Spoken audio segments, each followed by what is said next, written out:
جنگوں کا ایک سلسلہ جو تھا، وہ ایک سیریز آف بیٹلز، وہ اپنے اختتام کو پہنچ گئے تھے، جن میں غزوہ بدر ہے، غزوہ احد ہے، اور پھر غزوہ احزاب جس میں سارے عرب کی قوتیں جمع ہو کر آ گئی تھیں مسلمانوں کے خلاف۔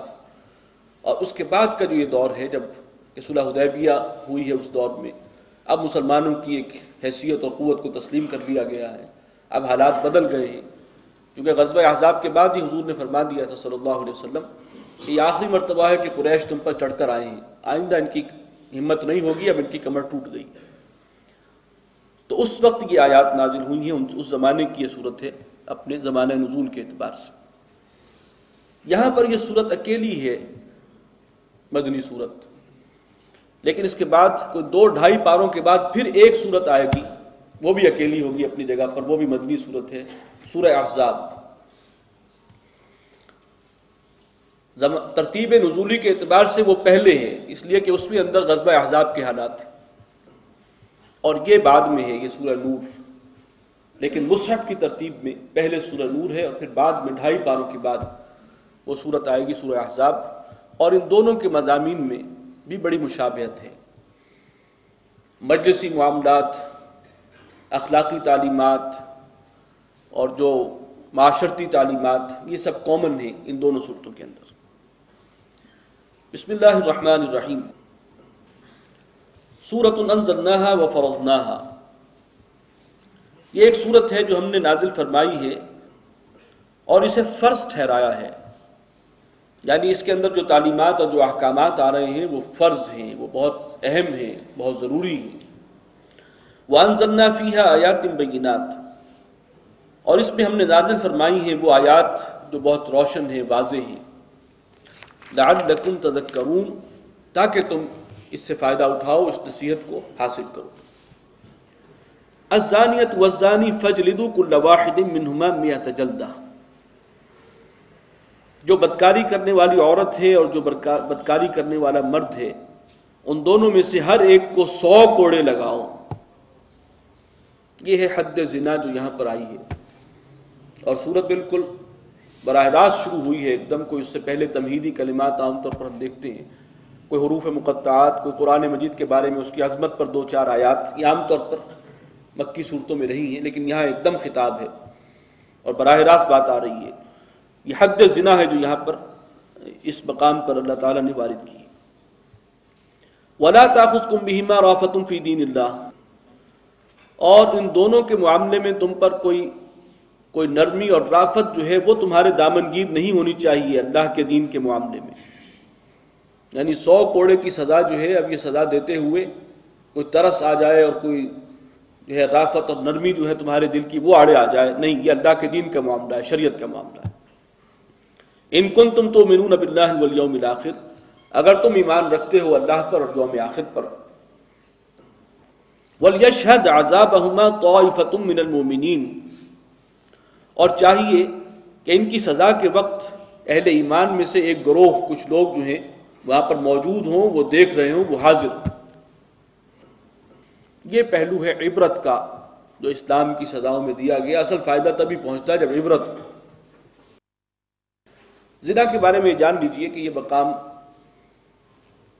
قرآن مجید نے زانی مرد اور زانیہ عورت اس کی سزا 100 کوڑے معین کی ہے،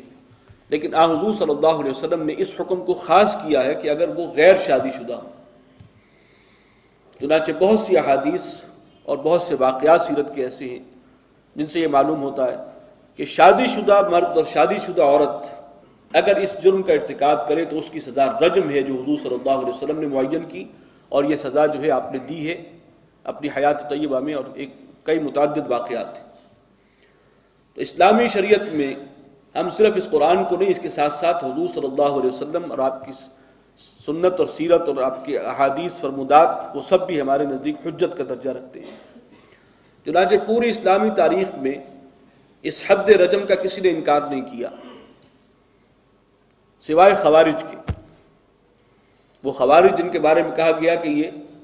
اب خارج از اسلام ہو گئے ہیں، یہ لفظ جو ہے خوارج، کہ ان کے اندر فکری اعتبار سے بہت گمراہی آ گئی تھی۔ حضرت علی رضی اللہ تعالی عنہ کے عہد میں یہ ایک گروہ تھا جس نے کہا کہ حسبنا کتاب اللہ، ہمارے لیے اللہ کی کتاب کافی ہے، ہم اسی سے ہدایت حاصل کریں گے اور اس کے سوا کسی اور چیز کو ہم اہمیت نہیں دیں گے۔ تو حضرت علی نے ان لوگوں کو سزا دی تھی، ان کے خلاف جنگ کی تھی، اور وہ پوری امت کے نزدیک گمراہ فرقہ تھا۔ تو یہ ایک اگرچہ لگتا ہے کہ یہ بہت زیادہ وحشیانہ سزائیں ہیں، لیکن اسلام کی جو سزائیں ہیں وہ اپنی جگہ ہیں، اور جو اللہ کا فیصلہ ہے وہ مقدم ہے، اور اس میں عبرت کا پہلو ہے۔ اور اس زنا کی وجہ سے معاشرے میں جو گندگی پھیلتی ہے اور پورا معاشرہ سڈاس بن جاتا ہے، گندگی کا ڈھیر، اور پوری سویلائزیشن، پوری تہذیب تباہ و برباد ہو جاتی ہے، اس کی روک تھام کے لیے بہت دور رس اور بہت سخت اقدامات ہیں جو اسلام نے کیے۔ یہ الگ بات ہے کہ ایسے نہیں ہے کہ کسی کے بارے میں شبہ بھی ہو تو اس کو یہ سزا دے دی جائے۔ گواہی کا نصاب بھی بہت کڑا ہے، اور اسلام کا اصول یہ ہے کہ اگر شک بھی ہو تو مجرم کو بری کر دینا چاہیے۔ بلکہ یہاں ہم پڑھیں گے کہ اگر کوئی شخص کسی پر جھوٹا الزام لگا دے زنا کا، اور وہ ثابت نہ کر سکے جیسی کہ گواہی شریعت میں مطلوب ہے، تو وہ چاہے اس نے اپنی جگہ سچا الزام بھی لگایا ہو، لیکن وہ چونکہ ثابت نہیں کر سکا، اسے 80 کوڑے کی سزا ملے گی۔ تو یہ چھوٹی بات نہیں ہے، بڑی اہم بات ہے کہ کوئی خام خواہ کسی کے اوپر زنا کا الزام نہ لگائے، اور اگر لگا بیٹھا ہے تو سوچ سمجھ کر لگائے، ورنہ یہ ہے کہ ثابت نہیں کر سکے گا تو پھر اس کو اگر ادھر 100 کوڑے ہیں تو 80 کوڑے اس کو بھی مل کر رہیں گے۔ تو یہ سارے اقدامات کیے ہیں، اور یہ ایک بہت ہی بیلنسڈ نظام ہے جو اللہ تعالیٰ نے عطا کیا ہے۔ اور اس میں اس زنا کے بارے میں جان لیجئے کہ یہ قرآن میں تو یہ جو حد ہے اسے حضور نے خاص کر دیا ہے غیر شادی شدہ افراد کے لیے، اور شادی شدہ کی سزا رجم۔ الزانی لا ينکح الا زانیۃ او مشرکہ، جو زانی ہے اس سے نکاح نہیں کرتی مگر زانیہ اور بدکار عورت یا مشرک عورت۔ یعنی اصل میں یہ کوئی اصول نہیں ہے، بلکہ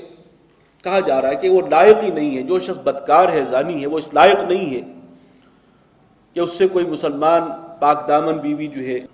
باعزت وہ اس کا نکاح ہو، بلکہ اس کے لائق یہ ہے کہ کوئی زانیہ یا مشرکہ ہی سے اس کا نکاح ہو۔ والزانیۃ لا ينکحها الا زان او مشرک، اور بدکار عورت کے لائق یہی ہے کہ اس سے نکاح کرے کوئی بدکار مرد یا مشرک۔ وحرم ذلک علی المؤمنین،